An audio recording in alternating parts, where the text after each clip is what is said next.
Hola, ¿qué tal a todos? ¿Cómo les va? Bienvenidos. Una vez más volvemos a encontrarnos para hacer juntos Escuela de Valores. Siempre la buena compañía de Florencia Mancilla y de Nicolás Pisano. ¿Cómo les va, chicos? ¿Bien? Hola Roque, hola Flor, ¿cómo andan? Hola Nico, ¿cómo estás? Hola Roque. Vamos a comenzar con una entrevista que hizo Roque que tiene que ver con la fe, ¿no es así, Flor? Así es, Nico. Vamos a estar charlando con el padre Adrián Santarelli. Él es responsable de la parroquia Santo Tomás Moro de Vicente López y nos va a contar un poco sobre religiosidad, fe, esperanza en este contexto de pandemia. Lo vemos. Bienvenido, padre Adrián Santarelli, Escuela de Valores. ¿Cómo va? Muchas gracias por la invitación y un gusto estar con ustedes. Bueno, me gustaría hablar en este tiempo de pandemia, charlar un poquito tu mirada sobre la fe, lo que está sucediendo en un mundo tan distinto al que conocíamos. ¿Cómo está el tema de la fe, los hombres y las mujeres, su cercanía, su alejamiento?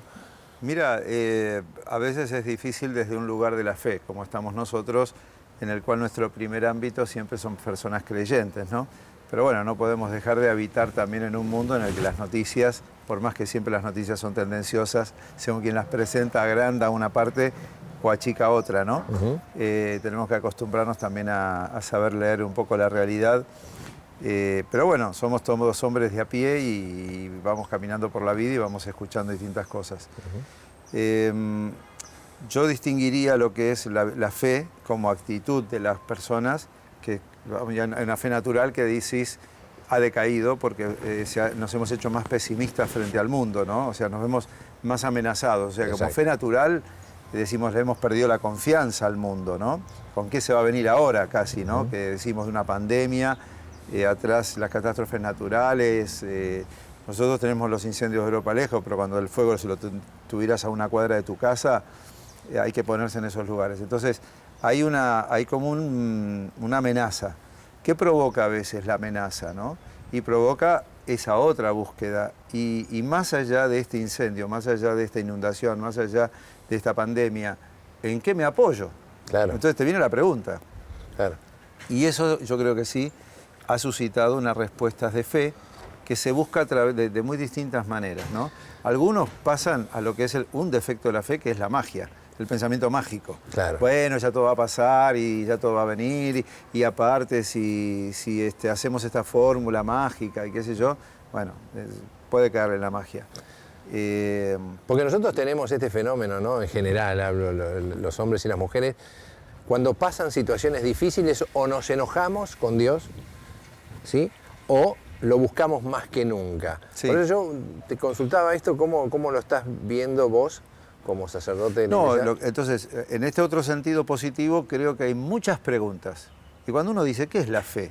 La fe es la capacidad de buscar lo trascendente. ¿Existe Dios? Para mí sí. Para otras personas es una gran pregunta. Por ahí dicen, sí existe, pero ¿cómo existe? ¿Separado del mundo? Entonces, ahí viene la respuesta que a la fe le damos las religiones. Es decir, la búsqueda de lo trascendente está desde que el hombre descubre el fuego y le da un valor mítico, ¿no? Mircea Eliade es alguien que estudió lo sagrado y dice, una piedra es una piedra, pero cuando una piedra sirve para tantas cosas, el hombre le empieza a dar un valor trascendente también, ¿no? ¿Qué haríamos sin la piedra? O si haríamos sin el fuego. Entonces, el hombre tiene la capacidad de reconocer el sentido que tiene cada cosa. Y a veces, bueno, ante la gran pregunta decimos, la naturaleza tiene un valor realmente alto. Y detrás de la naturaleza, ¿quién estará? Estará Dios, perfecto. ¿Y cómo me vinculo con Dios? Esa es la. Yo creo que han surgido muchas más preguntas, con lo cual diría, ha surgido también, ha despertado la fe. Tenemos también una nueva tendencia a vivir más la espiritualidad que la religiosidad.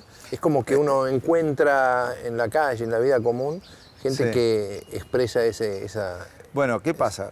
Si hablábamos de que me despertaron preguntas, esas preguntas, ¿qué respuesta le encuentro? ¿Habrá un Dios o no habrá un Dios? ¿Habrá algo más atrás de todo esto? Sí. Ese algo que le da sentido a la muerte, por ejemplo, que es la gran pregunta del ser humano, si existe, entonces ¿cómo me vinculo? Ese cómo me vinculo es la religiosidad. Es lo que religa, lo que vuelve a unir o hace más fuerte, y ahí es donde están las religiones. Las religiones son caminos para poder vincularnos, ligarnos con este Dios autor o trascendente que está detrás de todo. ¿Qué dice el cristianismo? Que Dios no está atrás de todo y más allá de todo, solamente. ¿Está más allá? Sí, porque no tiene mi dimensión o tu dimensión. Claro. Pero ese Dios nos habita íntimamente, porque si de Él salimos, así como traigo el ADN de mi papá y mi mamá, traigo un ADN también de algo que me lleva a buscar algo más. Ningún ser humano se conforma con decir simplemente nos está yendo mal. Decimos, ¿qué hago ante lo malo? Y esas preguntas son las que despiertan el camino que nos abre al encuentro con Dios. Y este fenómeno de las tecnologías, porque muchos dicen que todo lo que tiene que ver con lo religioso, no solamente la Iglesia Católica, sino en general las religiones, están un paso atrás de la velocidad con lo que se mueven los tiempos de hoy, ¿no? Esta inmediatez con que hombres, mujeres, fundamentalmente los jóvenes, quieren respuestas inmediatas. Y evidentemente la religiosidad implica todo un proceso de tiempo, interpretación y demás. ¿Se está ayornando, si vale la palabra? ¿Vamos a un buen camino para lograr que la gente continúe dentro de esta religiosidad? Bueno, todo el avance tecnológico, como todo el avance del pensamiento humano, lo van haciendo las personas. Entonces, ¿qué es el cristianismo? Somos evangélicos, somos ortodoxos, somos católicos, somos el cristianismo.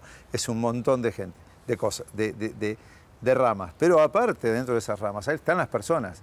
Hay personas avanzadísimas y hay personas que todavía están a kilómetros para atrás de lo que la Iglesia como pensamiento hoy está elaborando.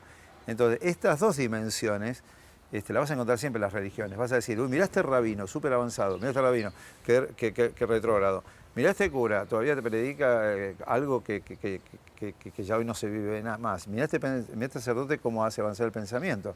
O sea, fíjate vos que los papas también van enseñando y se valen de asesores que se supone que son tipos que van avanzando Totalmente. Más que otros, ¿no es cierto? Es decir, se apoyan también. Entonces, el pensamiento de las religiones se forma por el pensamiento de un montón de individuos que en algún momento se hacen un pensamiento religioso. O se dice, ¿cómo avanzó la Iglesia? Hay cosas, entonces, acá vuelvo a lo mismo. Hay medios de comunicación que, como tienen una ideología contraria a lo que cree que piensa el líder máximo, pongámosle el Papa o algunas iglesias locales, van a buscar darle y hacer aparecer como un pensamiento desactualizado. Si otros van a fijarse y van a decir, wow, cómo la Iglesia siempre camina para adelante y avanza. Entonces, no hay pensamientos monolíticos en las religiones, pero creo que dentro de las religiones están esos hombres que también se preguntan muchas cosas y buscan. Yo creo que hoy hay que buscar juntos, no cada religión por su cuenta. Perfecto. Creo que el sentido de Dios y creo que esa mirada del mundo se arma mejor si pensamos juntos los musulmanes con los católicos, con los judíos. ¿Y se está dando ese encuentro? ¿Se está dando acá esa charla, ese diálogo? En pensamiento punta de lanza es Fratelli Tutti, ¿no? El Papa pone las dos encíclicas sociales del Papa, tanto Laudato Si, que habla de la casa de todos, y por tanto, si la casa de todos, sacás como conclusión que la tenemos que pensar entre todos, ¿no? Si en este jardín estuviéramos un montón de religiones, decimos, muchachos, pongamos de acuerdo cómo vamos a vivir acá adentro, porque si cada uno quiere armar su propio jardín, terminamos destruyéndonos entre todos o haciendo algo que no tiene unión. Entonces, la unidad siempre ayuda. Es decir, la diversidad, la unidad en la diversidad. ¿Y esto qué significa? ¿Cambiar las religiones? No, que cada una, siendo lo que es, aporte lo mejor de sí para un pensamiento común que nos ayude a mirar desde las diferencias, que son pocas, lo que tenemos que construir juntos. O sea, fíjate que cuando el Papa habla de una iglesia en salida, está diciendo, creemos que es ir a convencer al otro de lo mismo. Una iglesia en salida es que miremos con el musulmán, con el judío, con el ortodoxo, con el protestante, el mundo, la casa, cómo construimos este problema en común que tenemos. El problema del agua, el problema del medio ambiente, los problemas de hambre que hay hoy, los problemas de las desigualdades, los migrantes, todo esto que está pasando en Afganistán está dentro de nuestra casa. Claro. No lo podemos decir está afuera. Y cualquier desastre ecológico en cualquier parte del mundo es parte de nuestra casa. Estamos cerrando un poco la nota, me gustaría correrme un poco del plano de lo que estamos hablando y tocar un punto que para mí es más interesante, que es la sanación, puntualmente. Mucha gente que nos está mirando en estos momentos y escuchando, está atravesando dificultades, muchas de ellas de la salud, sobre todo en tiempos de pandemia. Y hay una palabra que es sanación, ¿no? ¿Cómo se sana en este tiempo una persona que está atravesando y pasando tantas angustias por la enfermedad, por la pérdida de los seres queridos, por el miedo al que tenemos? Bueno, en lo que describís, percibimos que la sanación no es solamente porque tengo un problema físico. Antes se buscaba la sanación y se pensaba que está enfermo el que tiene un problema en un órgano del cuerpo. Después nos fuimos dando cuenta que las depresiones o que las enfermedades psicológicas también hay que sanarlas.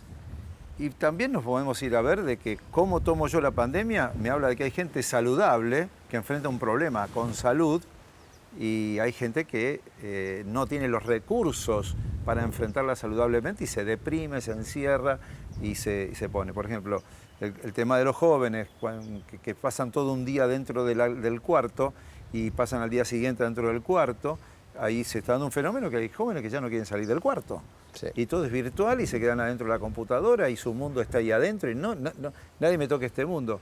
El chico está sano, aparentemente, claro, pero tiene actitudes que no son sanas y eso hay que atenderlo. ¿Y por qué se da? Y porque se empieza a instaurar un sistema de vida que no es sano y el chico padece las consecuencias sin darse cuenta. Y el otro día un papá me decía, dice, me di cuenta que mi hijo bajó a desayunar, bajó a comer y bajó a cenar con lo mismo pelo parado, el pijama, qué sé yo. Al día siguiente agarré y le dije, para comer se las compra. Claro. No, vos te puedes pasar todo un día metido dentro de la habitación así con la computadora. Exacto. El padre se da cuenta porque es sano y se da cuenta. Y cuando un padre no se da cuenta, una madre no se da cuenta y lo deja y no reconoce, el chico puede enfermarse. Entonces, hoy el concepto de sanación es hay que considerarlo como lo que significa un modo de vida saludable. Y ahí hay que integrar todo, espiritualidad, porque te da la fe, afectividad, emotividad, intelectualidad, fraternidad, los amigos, los vínculos, el clima de la familia. Entonces nos damos cuenta que hablar de sanación es hablar de un hábitat que nos haga bien. Siempre es un gusto charlar contigo. Le contamos a nuestros amigos y amigas que la parroquia es Santo Tomás Moro, en Vicente López, donde podemos encontrarte. De verdad, una alegría tenerte aquí en Escuela de Valores. Bueno, un gusto, así que hasta cualquier momento. Gracias, Adrián. Y una bendición para todos.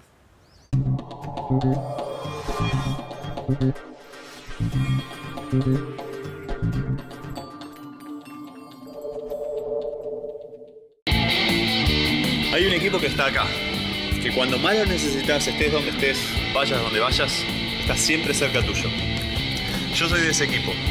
Asegúrate en la segunda, donde lo primero sos vos. Grupo Asegurador La Segunda. En la Escuela de Valores del Grupo Asegurador La Segunda, estamos trabajando en educar con valores para el futuro a toda la Argentina. Es un sueño grande, pero posible gracias a la cantidad de personas que estamos descubriendo que viven con valores en el país. Conocelas en www.laescueladevalores.com.ar y sumate. La Argentina sos vos.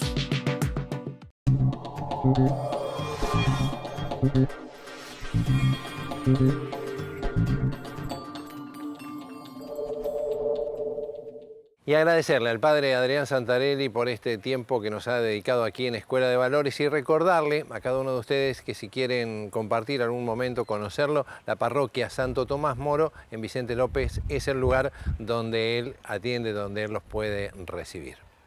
Recuerden que si quieren repasar o volver a ver este programa, la entrevista especialmente, pueden hacerlo en nuestro sitio web www.laescueladevalores.com.ar. Y ahora sí llegó el momento de compartirles contenido de nuestros amigos de UNICEF. Lo vemos. A divertirse en casa. Como Como en muchos casos alrededor del mundo, se ha decretado el cierre de las escuelas y el aislamiento preventivo obligatorio para hacer frente al virus del COVID-19. Es muy importante impulsar y facilitar el desarrollo mental, la creatividad y motricidad de nuestros niños, niñas y adolescentes, y para ello te presentamos esta guía de actividades para realizar en casa junto con ellos. Juegos de mesa. Los juegos de mesa ayudan al desarrollo psicológico y emocional de los niños, niñas y adolescentes. Les enseñan a relacionarse con los demás, estimulando también diversos aspectos de la personalidad, como la paciencia, la concentración, la lógica, la capacidad de deducción, la tolerancia a la frustración y el saber aceptar la derrota y el juego limpio. Además, le permiten a toda la familia compartir una actividad en conjunto. Juegos de estrategia. Podemos probar con juegos de estrategia como el ajedrez, las damas o el dominó. Juegos de cartas. También podemos jugar a las cartas, que ofrecen infinitas posibilidades, desde juegos de deducción, estrategia, velocidad de pensamiento y el azar. Juegos de memoria. Los juegos de memoria, como Encuentra la pareja, Adivina lo que es, Rompecabezas o Crucigramas. Vamos a divertirnos en familia. Quedémonos en casa y disfrutemos del tiempo junto a nuestros niños y niñas. Es un mensaje de UNICEF difundido por la Escuela de Valores del Grupo Asegurador La Segunda.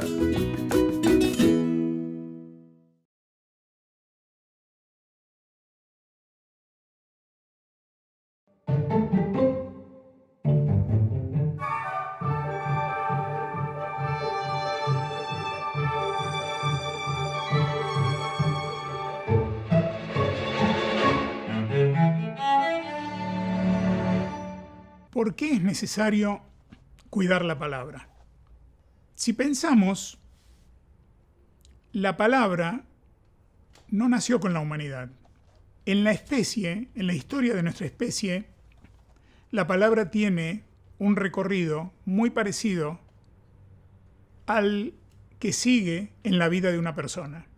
Los seres humanos no nacemos hablando, vamos aprendiendo a hablar. Pasa un tiempo entre el nacimiento de un bebé y el momento en el que ese bebé no solo diga palabras sueltas, sino que empiece a formular frases, y más aún que esas frases reflejen pensamientos. En la vida de la humanidad hay un proceso similar.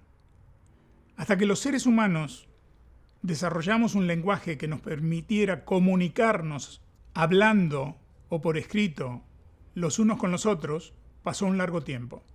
La palabra, el lenguaje tal como los conocemos hoy, son muy recientes en nuestra vida. No tienen más de entre 5.000 y 7.000 años, según los especialistas que estudian el origen del lenguaje. Y tampoco nació el lenguaje tal como lo manejamos hoy, de la misma manera que no se instaló en la vida de un bebé de una vez y para siempre, sino que se fue conformando según sus necesidades y alcanzó forma de verdadero lenguaje cuando el bebé tuvo conciencia de sí mismo, alrededor de los 3 años, cuando pudo empezar a decir yo. También la humanidad tuvo que alcanzar un cierto grado de conciencia en su desarrollo y en la formación de comunidades y de relación social para que el lenguaje alcanzara la forma o formas parecidas a las que hoy tenemos. Mientras tanto, en un primer momento, era absolutamente pictográfico. No teníamos palabras, no teníamos sonidos que representaran las palabras. Pasó después a ser ideográfico cuando los dibujos que eran realistas empezaron a ser reemplazados por símbolos que de alguna manera encerraban ideas. Y siguió recorriendo caminos hasta llegar a el lenguaje como es hoy, con abecedarios y con diferentes idiomas y con diferentes reglas y ortografías para cada uno de esos idiomas. La historia del lenguaje es también la historia de la evolución de la humanidad, la historia de la evolución de la conciencia humana, la historia de la comunicación humana, la historia de la necesidad de comunicarse con el otro, de crear diálogos, de establecer acuerdos. Por esto es muy importante el cuidado de la palabra, porque la palabra en realidad crea el mundo. Cuanto más rico es el vocabulario de una persona, cuanto más rico es el vocabulario de una sociedad, más rico será el mundo en el que vive. Tomemos la Biblia como un relato de la historia de la humanidad, independientemente de cualquier acepción religiosa, pero dice la Biblia que cuando Dios creó al hombre, lo llevó por el mundo que ya existía para que el mismo hombre le fuera poniendo nombres a las demás criaturas. Porque como era él el que iba a vivir en el mundo, era él quien debía tener palabras para poder describir, mencionar y dar existencia a las otras criaturas y al mundo en su totalidad. Imaginémonos sin vocabulario. Es bastante rara la imagen y hasta se nos hace imposible desde el pensamiento. No hay malas palabras, aunque a algunas se le llame malas palabras, porque incluso aquellas que llamamos malas palabras son funcionales a ciertas necesidades de la expresión. Lo que sí hay es un mal uso de la palabra, la malversación de la palabra, la palabra que se pierde en el vacío por no contener relaciones con la verdad, relaciones con la realidad, tal cual es vista con buena fe por quien la emite. El idioma español, nuestro idioma, tiene alrededor de 100.000 palabras. Es de una riqueza extraordinaria. Es importante enriquecer el lenguaje porque el lenguaje enriquece nuestra comunicación, nos permite expresar con mayor riqueza y con mayor posibilidad de ser entendidos por el otro sentimientos, pensamientos, ideas. Pensamos en palabras, nos expresamos en palabras, le ponemos nombres a nuestras emociones y sensaciones, las transmitimos con esos nombres y no solamente emitimos el nombre, sino que el nombre va cargado de la emoción o la sensación. Los silencios entre las palabras también son significativos, pero serían solo silencios si no estuvieran entre palabras. Por todo esto, debemos honrar la palabra porque la palabra, el lenguaje, esto que en este momento nos está permitiendo comunicarnos a través de un medio tecnológico, la palabra, el lenguaje, es vital para la existencia humana, pero además es una herencia que recibimos de generaciones en generaciones. Como toda herencia, en la especie humana, esto que recibimos vamos a tener que legarlo. Y debemos tratar de legarlo enriquecido y no empobrecido respecto de cómo lo recibimos. Hacer esto, honrar la palabra, pero honrar en el sentido de cuidarla, enriquecerla, multiplicarla y respaldarla y darle poder con la veracidad detrás de ella, hacer eso es dejar una huella a través del lenguaje de nuestro paso por la vida.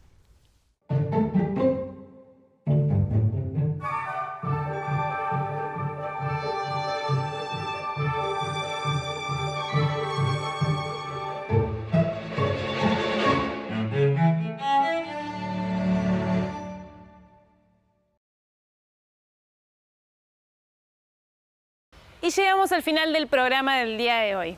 Esperamos que lo hayan disfrutado tanto como nosotros. Y nosotros nos vamos a despedir como siempre, con buena música y el compromiso de reencontrarnos dentro de una semana para hacer juntos Escuela de Valores aquí en Metro.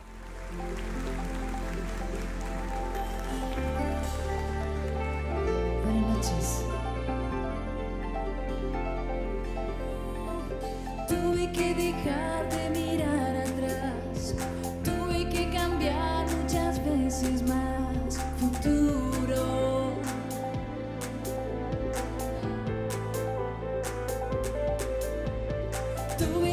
reposar en la tempestad, nubes que se